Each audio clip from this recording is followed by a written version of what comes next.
Did you anticipate the moves? Well, certainly at least one. We knew that right after the game. Doesn't surprise me at all there were two, and I had heard about Richard Blyer. I mentioned that yesterday. That was a guy they discussed as a possibility even before yesterday. He had pitched in back-to-back games. I think it was Thursday and Friday. Obviously didn't pitch yesterday, but they needed to do something. They need some length here. And Nuno, Aquino didn't use in back-to-back games and not effectively, so we figured they were probably on their way down.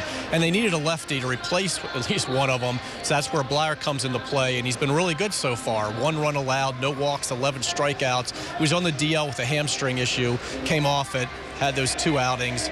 And he's been effective, and he's a lefty, and he can give you multiple innings. He went 3 innings in one of his outings at Norfolk. So he's a guy that can provide that length. And then with Verrett, we figured, all right, is it going to be Tyler Wilson? There were a couple other possibilities.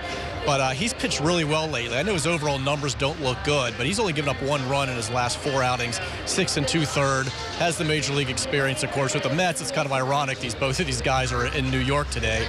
So we knew moves were coming, and they needed some long men, and they wanted a right-handed long man to back up the lefty starter, Wade Miley. You know how Buck likes to do that. So Verrett is that guy, can give you the multiple innings, because they really would like to be able to start Alec Asher on Tuesday in Boston. But right now, he is available out of the bullpen today.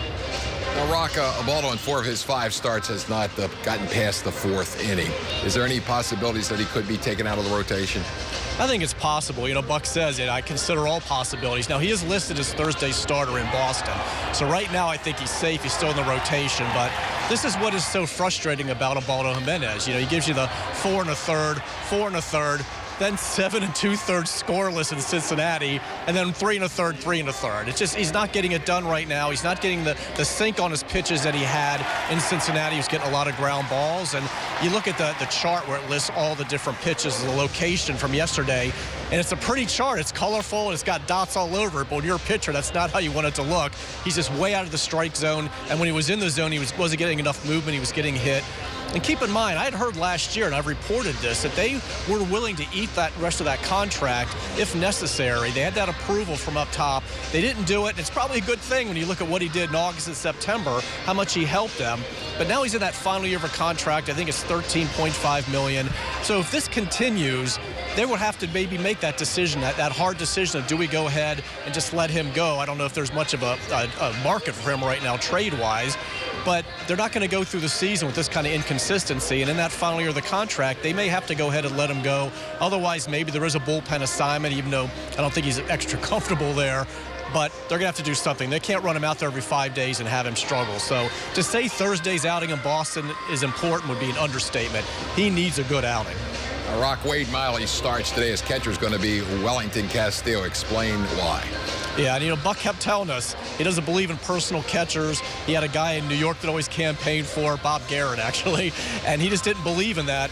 But he also knows that if something's really working, he doesn't want to mess with it. But in this case, there are a few reasons. There's a lefty on the mound today, Montgomery, for the Yankees. And Wellington Castillo does really well against lefties in his career. 286 average, 350 on base percentage, especially the last couple years. So Buck really wanted to pair him with a lefty. And of course, you had the 2 day games, Saturday and Sunday. Castillo starts Friday. Now, you're going to go ahead and try and bring him back Saturday on extra short rest, 10-inning game, and he probably caught about 2,000 pitches, and then have Caleb Joseph catch on Sunday, or you're going to catch Caleb, which is what happened Saturday, and then also bring him back on Sunday and sit Wellington for 2 straight games, and again with the lefty on the mound.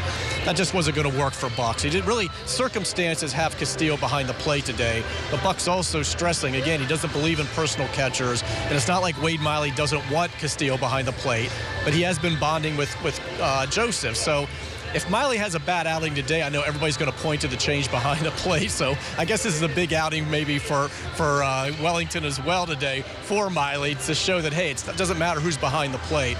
Because, again, Buck does not want to necessarily just pair Miley and Joseph every start. Circumstances today just wouldn't allow it. And I think primarily it is because, again, that lefty on the mound, Buck wanted Castillo in the lineup.